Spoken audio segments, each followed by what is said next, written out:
ሄርሜላ ግን ምን አይነት ከባድ ሰው ነች? ሰው ሳይፈቅድ ቤተሰብ ሳያውቅ የራስሽን ቤተሰብ ዘመድ አዝማድ አሰብስበሽ አብርሽ ሽማግሌ እንዳረገ አስመስለሽ ማንም ሚዲያ ላይ ባላወቀበት ባልሰማበት መልኩ አብርሽ ለሄርሜላ ሽማግሌ ልኳል፣ እኛም በክብር ተቀብለናል ተብሎ በቤተሰቦችሽ እንዲታወቅ ያረግሽው የሄድሽበት ጥረት እጅግ ነው የሚከብደው፣ እጅግም ነው ብዙዎችን የሚያሳዝነው። ለምን በሚስጥር መያዝ ተፈለገ? አብርሽ ብዙ ኦዲየንስ እኮ አንተን የተናገረ የተቆጣ ትዳር እያለህ የልጅህ እናት እያለች ለምን ከጀርባ ሌላ ነገር ታረጋለህ ነው። ማንም ሰው የሚያስገድድህ የለም። ማንም ሰው በግድ ከሩታ ጋር ኑር የሚልህም የለም። አንተ እኮ ሩታ ጋር ያለህን ችግርም በሰላም ፈታችሁ መኖርም ካልፈለግ እሱን አሳውቀ በግልጹ ያለውን ጣጣ ከሩታ ጋር ጨርሰህ እኮ ከሄርሜላ ጋር አዲስ ኑሮ መጀመር ትችላለህ። ለምን በድብቅ የሁሉ ርቀት ሄደ? የራስ ዘመዶች ባልሆኑበት ነገር ሽማግሌዎች ተሰባስበው ከሄርሜላ ቤተሰቦች በመጡ ያንተን ይሄንን ስራህን በሚደግፉ ሰዎች አባትህን በሚያበሳጭ ሁኔታ ምን አይነት ሽማግሌዎች ሰብስበ ነው ለሄርሜላ የላከው? ይህ ነው በዕለተ ሰንበት መስማት የነበረብን መረጃ።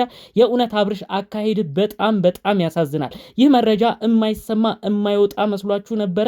እንደዚህ አይነት ቤተሰቦች ያልፈቀዱት በቤተሰቦች በኩል ሽማግሌ ያልተላከበት ነገር አንተስ የሚሰምርልህ ይመስላል? ሁሉንም በዝርዝር ነው እማሰማችሁ። ውድ የሩታ አድናቂ ወዳጆች ሆናችሁ ለሩታ የምታዝኑ ለሩታ የምትደግፉ እስቲ ቪዲዮ ላይክ በማድረግ ጀምሩ። ለቻናሌም አዲስ ከሆናችሁ የሰው መደሰት የሚያስደስታችሁ የሰው መጨነቅ የሚያስጨንቃችሁ ውድ ቅን የሀገሬ ልጆች እስቲ ቤተሰብ ሁኑኝ። ለእኔም የቻናሌ ቤተሰብ እንድትሆኑኝ በአክብሮት በፍቅር ነው የምጠይቃችሁ። ቀጥታ ይዤ ወደ መጣሁት ዝርዝር መረጃዎቼ ነው አልፈው። እንግዲህ በውስጥ በደረሱኝ መረጃዎች እንግዲህ ቅዳሜና እሁድ እነዚህ ሰዎች ሲጀመር እኔ አብርሽ ግራ እያጋባኝ ያለው ሽማግሌ እኮ ልኳል በሄርሜላ ብዙ ሰው እንዳይወቅ ሰው ብዙ ሰው ግን ብዙ ነገር እንዳያመጣበት ብዙ ነገር ሚስጥር አልወጣም ሶሻል ሚዲያም ላይ አልተሰማም እንጂ እንግዲህ ሄርሜላ ቤተሰብ ጋር ከአብርሽ ቤተሰብ ተብሎ ሽማግሌ ተልኳል ነው ያሉኝ። ይሄ መረጃ ግን ጋሽዬ በፍጹም የላቸውም። ምንም አይነት የሚያውቁት ታምርም የለም። ምንድን ነው ያደረጉት? በሄርሜላ በኩል እንግዲህ ሄርሜላ ሰዎች አዘጋጀች፣ ተለቅ ያሉ ሰዎችን። ታዲያ አብርሽም ደግሞ እንግዲህ እዚህ አዲስ አበባ የሚያውቁት ጎረቤቶቹን አሰባስቦ ሽማግሌ እንግዲህ ለሄርሜላ ቤተሰብ እንደላከ ነው መረጃውን የሰማሁት። እንደዚህ አድርጓል ብለው ሲሉኝ እኔ አያረግም። ምክንያቱም ሊያረግ ይችላል። ከሄርሜላ ጋር ያሉበት ነገር አሁን እንደ ፍቅረኛሞች ናቸው እና ሄርሜላ ማጣድፋ እሱን ለማግባት ስለምትፈልግ እንዲህ ልታስደርግ ትችላለች። ግን ምን ተጠራጠርኩኝ? እንዴት ነው እንደዚህ አይነት መረጃ የምትነግሩኝ? ምክንያቱም ወቅቱም የጾም ወቅት ነው። እንዴት እንደዚህ ትላላችሁ ብዬ ነበር። ነገር ግን ጉዳዮቹን ሁሉ ቆም ብዬ ሳስብ ከዚህ በፊትም እናንተም ካስታወሳችሁ አብርሽና ሩታ የተጋቡት በፋሲካ ጾም እንግዲህ ምንድን ነው ይሄ የመጨረሻው በተለይ የፋሲካ ጾም መፈቻው ሊደርስ አካባቢ ከባድ በቃ የጾሙ ሳምንታት በደንብ የሚጾምበት ሳምንታት ውስጥ ነው እንግዲህ ሰርጋቸውን ሁሉ አድርገው ብዙ ህዝብ ሲወቅሳቸው የነበረው ምን አይነት ሰርግ ነው ዱባይ የተካሄደው? ምን አይነት ሰርግ ነው የአብርሽና ሩታ የነበረው? ቤተሰብ ያልተገኘበት፣ ጋሽዬ ያልተገኙበት፣ የሩታ እናትም የሌሉበት፣ በዛ ላይ ደግሞ በህማማቱ በዛ በከባዱ ጾም እንዴት አይነት ሰርግ ነው እነዚህ ልጆች ያደረጉት? ተቆጭ የለም ወይ ዘመድ የለም ወይ እየተባለ ብዙ ነገር ሲተች ነበር። ታስታውሳላችሁ እያስባለሁ። ታዲያ እኔም ያንን ጊዜ በማሰብ አብርሽ እንዴት አሁን ሽማግሌ በዚህ ፍጥነት ለሄርሜላ ይልካል? እንዴትስ ሚዲያ አይወራም? እንዴትስ ደግሞ በጾም በገና ጾም ውስጥ እንደዚህ አይነት ፕሮግራምስ ሄርሜላ ቤተሰብ ጋር ይዘጋጃል ብዬ ነበር። ቆም ብዬ ሳስበው ግን ይህ ልጅ ያለፈውን ሰርጉን ራሱ ከሩታ ጋር ሲያደርግ የፋሲካ ጾም ውስጥ ነበር ያደረገው። ስለዚህ አሁንም ለሱ እንግዲህ ምንም ላይ መስለው ይችላል የገና ጾም ውስጥ አታከው ይህንን ፕሮግራም አዘጋጅቷል ብዬ ነው ማስበው። እንደዛም እያሳመኑኝ ነው። በዚህ ፍጥነት ሽማግሌ እንዲላክ ያደረገችው ሄርሜላ ነች። አሁን ሄርሜላ በቀጣይ ያሰበቻቸው ነገሮች አሉ። እመኑኝ ሩታ ያለምንም ምክንያት ያለምንም ማስረጃ እንደዚህ የተሯሯጠች እዚህ ወረቀት ላይ ፈርምልኝ አላለችውም። ምንድነው ሄርሜላ ሀሳቧ? በቶሎ ሽማግሌ ያስልካ ለቤተሰቦቿ፣ በመቀጠልም ቀለበት ያደርጋሉ፣ በመቀጠልም ስም ሁሉንም ነገር ያፈሩትን ነገሮች በራሳቸው ለማድረግ በሄርሜላና በአብርሽ ስም ለማድረግ ነው ሩጫዋ። ይህንን ደግሞ መረጃ ቀድሞ የነገራት ሰው አለ ለሩታ። ይህንንም አስመልክቶ ነው ሩታ አሁን እየተጨቃጨቀች በሄደበት ቦታ እየተከተለች እዚህ ወረቀት ላይ ፈርምልኝ እያለችው ያለችው። ስለዚህ እባካችሁ በእነዚህ ሰዎች በደናው ጊዜ አብራችሁ የኖራችሁ ሰዎች አብርሽ እኔ ምን እንደሚያደርግ እኔ ፈጣሪ ወቅለት። አንድ ቤተሰቡንም ያላማከለ ትልቅ ከባድ ስህተት ነው እየሰራ ያለው። ጋሽዬ እንግዲህ የገዛ አባቱ ባላወቁበት እሳቸው ባልፈቀዱበት መልኩ አባት እንደሌለው የራሱ ቤተሰብ ዘመድ እንደሌለው ሌላ ሰው አሰባስቦ ሽማግሌ መላክ ማለት ምን የሚሉት ነገር ነው? ይህ ነገር አሁን ሚስጥር ሆኖ አይቀርም። ሄርሜላ ቤተሰቦች ጋር ተልኳል። ይሄ መረጃ በደንብ እየሰፋ ሲመጣ ጋሽዬ ሲመለከቱትስ ለልጃቸው ምን አይነት አመለካከት ነው የሚኖራቸው? እንዴት አብርሽ ይህንን እንኳን ቆም ብለህ ማሰብ አቃተ?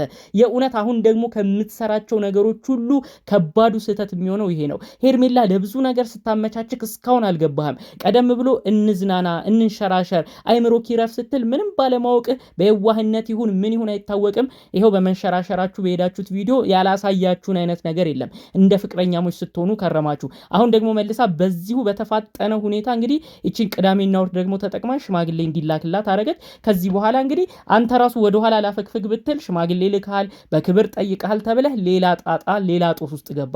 እንዴት የጋሽዬ ምክር እንዴት የጋሽዬ ቁጣን ቆም ብለህ አታስብም? እኔ በሳቸው ቦታ ሆኜ ነው አሁን ሁሉን ነገር ያሰብኩት። እኔ የገዛ ልጄ የሆነ የኔ ማምነው ልጄ ያልኩት ሰው ሊያገባ የሆነ ሌላ ሴት ሊያገባ ሊያጭ እንደሆነ እያወቅኩኝ ሽማግሌ አባት እንደሌለው ሰው ከሌላ ቦታ አሰባስቦ ሲጠራል ከሌላ ቦታ አሰባስቦ ሲልክ ምን አይነት ነገር ነው የሚሰማው? በአባትየው በኩል ሆናችሁ ራሱ አንዳንዴ ኦዲየንሶች ተመልከቱ። በሄርሜላ ደጋፊ ነን የምትሉ ሄርሜላና አብርሽ ወደፊት ጉዟችሁ ይስመርላችሁ። ሄርሜላ ሰላማዊ ሰው ነች፣ የፍቅር ሰው ነች፣ ሩታ ተጨቃጫቂ ሰው ነች የምትሉ እባካችሁ ቆም ብላችሁ አስቡ። እኛ አሁንም ቢሆን እነዚህ ልጆች በግድ ይጋቡ አይደለም፣ አብርሽና ሩታ በግድ አንድ ቤት ይኑሩም አይደለም ያልነው። አንድ ሰው መስማማት ካልቻለ መለያየት የሚመሰለ ነገር የለም።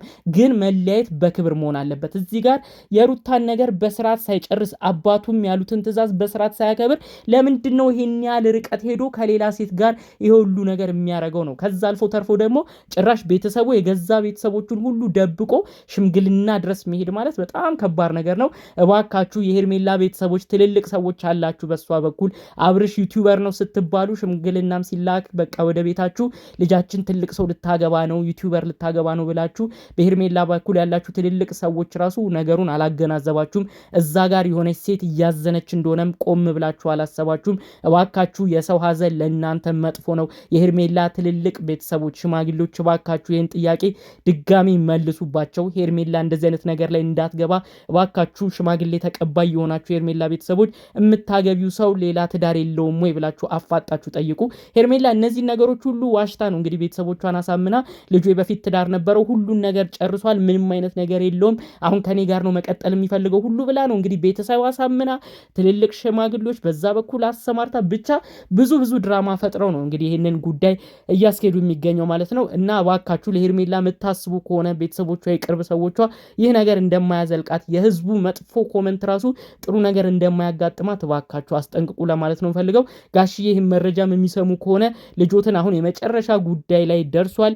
እንግዲህ ያው ብዙዎቻችንም ይሄን መረጃ ማስደንግጦናል። ከዚህ የሚብስ ነገር ስለሌለ አንዴ ስራ ፈተው ከቡታጅራ አዲስ አበባ መጥተውም ቢሆን ልጆትን ለመጨረሻ ጊዜ ቢያናግሩና እዚህ ጉዳይ ላይ ትንታኔ እንዲሰጥ ቢያደርጉት የአባትነት ግዴታውን ነገሮች ሁሉ ሳይበላሹ እዚህ ጋር እንዲቋጩ ለእርሶ መልእክቴን ማስተላለፍ ፈልጋለሁ ማለት ነው።